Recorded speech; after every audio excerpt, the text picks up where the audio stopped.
What's up, guys? Welcome back to the channel. Here we are with another reaction video with the incredible Miss Palki Sharma. Cholas, hope I said that right. The force behind India's first naval feat. Here we are with another flashback. Before we can dive into this, if you guys enjoyed this video, make sure you subscribe, ring notification bell, give the video a thumbs up. Let's dive in.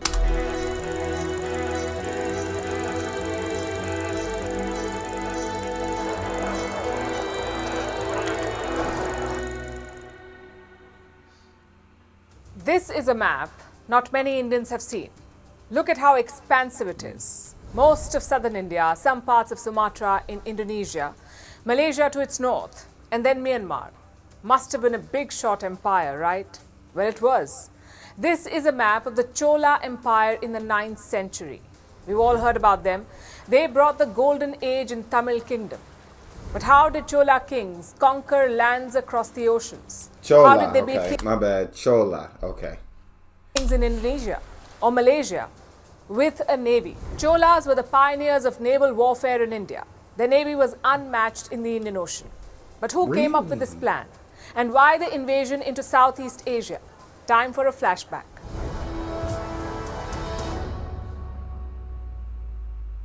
Here's the thing about the Cholas. They ruled for a long time, according to some, longer than any other empire.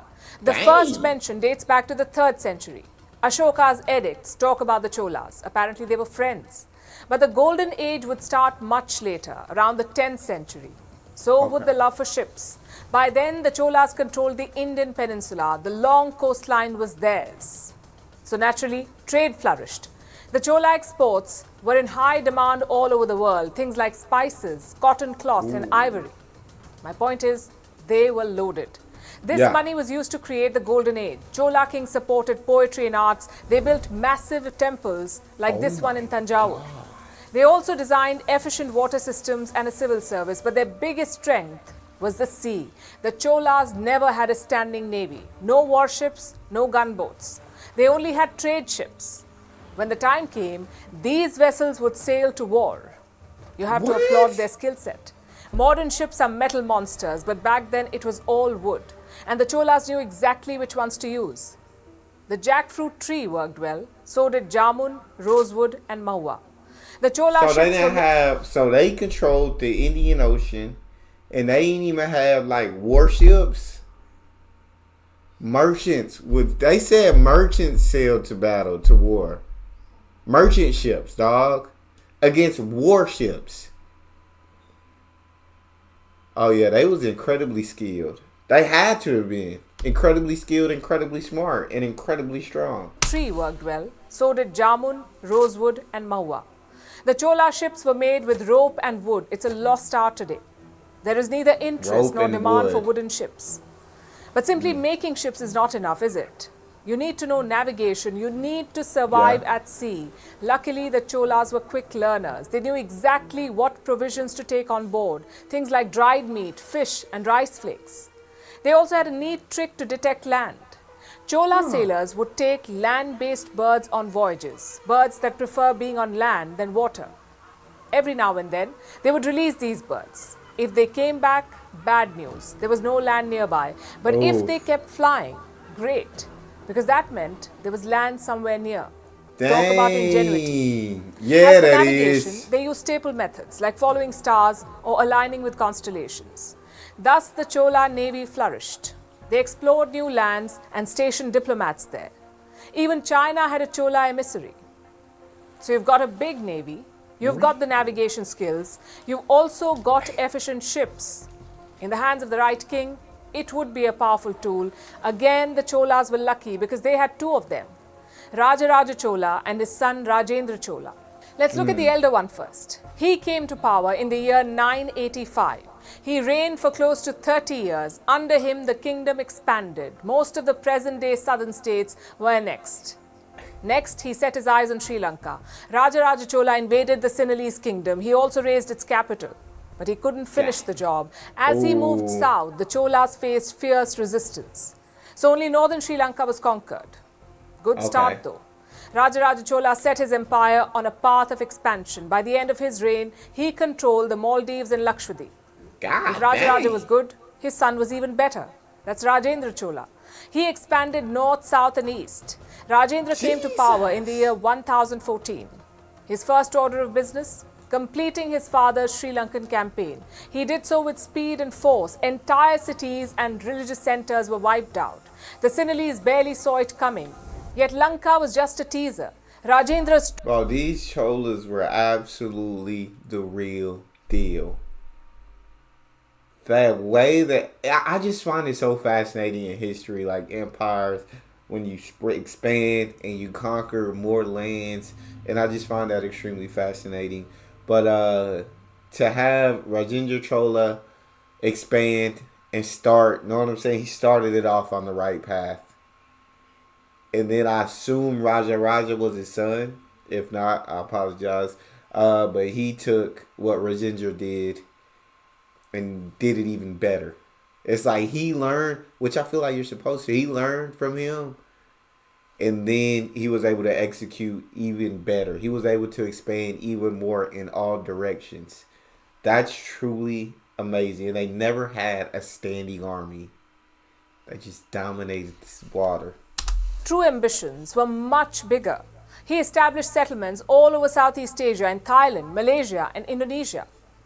He was also not afraid to flex his naval muscles. The opportunity came in the year 1025. Most of Southeast Asia was ruled by the Sri Vijaya Empire.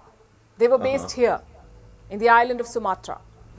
But why exactly did Rajendra invade? It's a question that historians are unable to answer to this day. There seem to be three theories. One, Rajendra was like any other ambitious ruler. He wanted to expand his kingdom. Two, he wanted to control the trade route to China. Apparently, the Sri Vijaya rulers were interfering, trying to intimidate Chola ships. So maybe Rajendra decided to teach them a lesson. Or three, some medieval geopolitics. The Khmer king, Suryavarman, had approached Rajendra for help. He was troubled by another regional kingdom. So Suryavarman's rival got to know of it. And what did he do? He asked the Sri Vijaya Empire for help. Maybe this extended rivalry forced Rajendra to invade. Whatever the reason. What do y'all think it was? Let me know in the comment section. And I guess I got it wrong. Raja was the first one. And then Rajendra was the one that came after. My apologies. The result was spectacular. It was a 2,300-kilometer long journey, so give or take 30 days. The Chola fleet sailed from Nagapattinam to Malaysia. It was a naval blitzkrieg.